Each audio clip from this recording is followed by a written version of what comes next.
Assalamualaikum warahmatullahi wabarakatuh. Innal hamdalillahi nahmaduhu wa nasta'inuhu wa nastaghfiruh wa na'udzu billahi min sururi anfusina wa sayyiati a'malina. May yahdillahu fala mudhillalah wa may yudlil fala hadiyalah. Wa ashhadu an la ilaha illallah wahdahu la syarika lahul mulku wa lahul hamdu wa huwa ala kulli syai'in qadir. Wa ashhadu anna Muhammadan abduhu wa rasuluh wa habibuhu wa khaliluh. Salawatu Rabbi wa salamuhu wa barakatuh alaihi wa ala alihi wa ashabihi wa man tabi'ahum bi ihsanin ila yaumiddin. Allahumma salli ala Sayyidina Muhammad wa ala ali Sayyidina Muhammad. Amma ba'du, faya ibadallah, usikum wa iyaya bitaqwallahi faqad fazal muttaqun. Qala Allah tabaraka wa ta'ala fil Qur'anil Karim, ya ayyuhallazina amanu taqullaha haqqa tuqatih wa la tamutunna illa wa antum muslimun. Sadaqallahul azim. Sidang jemaah Jumat rahimakumullah, salah satu perilaku tercela yang mendapat ancaman serius dari Allah Subhanahu wa taala ialah membuat fitnah. Fitnah merupakan dosa besar sebab menuduh orang telah melakukan sesuatu padahal orang tersebut tidak melakukannya. Allah Subhanahu wa taala berfirman, A'udzu billahi minasyaitonir rajim. Waqtuluhum haitsu sakibtumuhum wa akhrijuhum min haitsu akhrajukum wal fitnatu asaddu minal qatl. Dan bunuhlah mereka di mana kamu temui mereka, dan usirlah mereka dari mana mereka telah mengusir kamu. Dan fitnah itu lebih kejam daripada pembunuhan. Ternyata begitu mengerikan konsekuensi perilaku ini, terlebih jika ia kelak dibangkitkan dari kuburnya pada hari kiamat.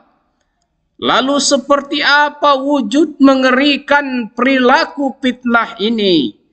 Tiupan sangkakala ketiga akan membangkitkan seluruh manusia, dan mereka akan digiring ke padang mahsyar ketika manusia bangkit dari kuburnya bermacam-macam rupa yang mengerikan. Hal ini lantaran amal perbuatannya sewaktu di dunia. Al-Quran menginformasikan perihal penyesalan ahli kubur ketika dibangkitkan yang tertera dalam surah Yasin. A'udzu billahi minasyaitonir rajim.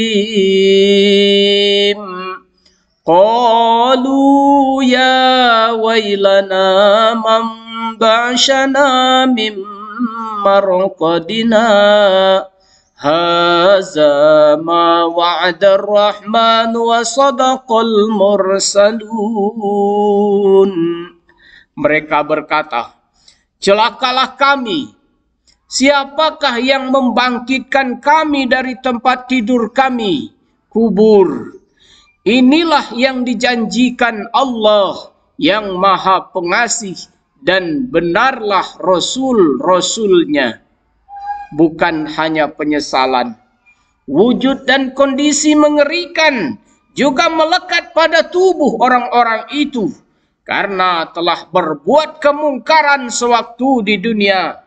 Ada yang dibangkitkan dari kuburnya menyerupai babi hutan, dan ada pula yang berbau busuk. Ada pula yang dibangkitkan dari kubur wajahnya menyerupai monyet, demikian wujud mengerikan orang yang di dunia suka menyebar fitnah. Faminhum ala suratil qiradah فَأَمَّا الَّذِينَ عَلَى سُورَةِ الْقِرَدَةِ فَالْقَطَّاتُ مِنَ النَّاسِ yakni an-namam. Ada yang diserupakan wajahnya seperti monyet. Mereka adalah orang-orang yang ketika di dunia suka menyebarkan fitnah di antara manusia. Mengutip wan.sch.id, fitnah merupakan suatu kebohongan besar yang sangat merugikan dan termasuk dalam dosa yang tak terampuni oleh Allah Subhanahu wa taala. Oleh karenanya Islam melarang umatnya memfitnah sebab fitnah adalah haram. Allah Subhanahu wa taala berfirman yang artinya, wahai orang yang beriman, jauhilah kebanyakan dari prasangka sehingga kamu tidak menyangka sangkaan yang dilarang, karena sesungguhnya sebagian dari prasangka itu adalah dosa. Dan janganlah sebagian kamu menggunjing setengahnya yang lain. Apakah seseorang dari kamu suka memakan daging saudaranya yang telah mati? Jika demikian kondisi mengumpat, maka sudah tentu kamu jijik kepadanya. Jadi patuhilah larangan-larangan tersebut dan bertakwalah kepada Allah. Sesungguhnya Allah penerima taubat lagi Maha Penyayang. Quran Surah Al-Hujarat. Seorang sahabat pernah bertanya kepada Rasulullah sallallahu alaihi wasallam, "Wahai Rasulullah, apakah ghibah itu?" Rasulullah sallallahu alaihi wasallam menjawab, "Menyebut sesuatu yang tidak disukai saudaramu di belakangnya." Kemudian sahabat kembali bertanya, "Bagaimana jika apa yang disebutkan itu benar?" Rasulullah sallallahu alaihi wasallam kemudian menjawab, "Kalau sekiranya yang disebut itu benar, maka itulah ghibah. Tetapi jika hal itu tidak benar, maka engkau telah melakukan buhtan atau kebohongan besar."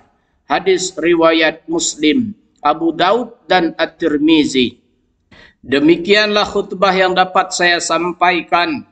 Aqulu qawli hadza wa astaghfirullah li wa lakum fastaghfiruhu innahu huwal ghafurur rahim.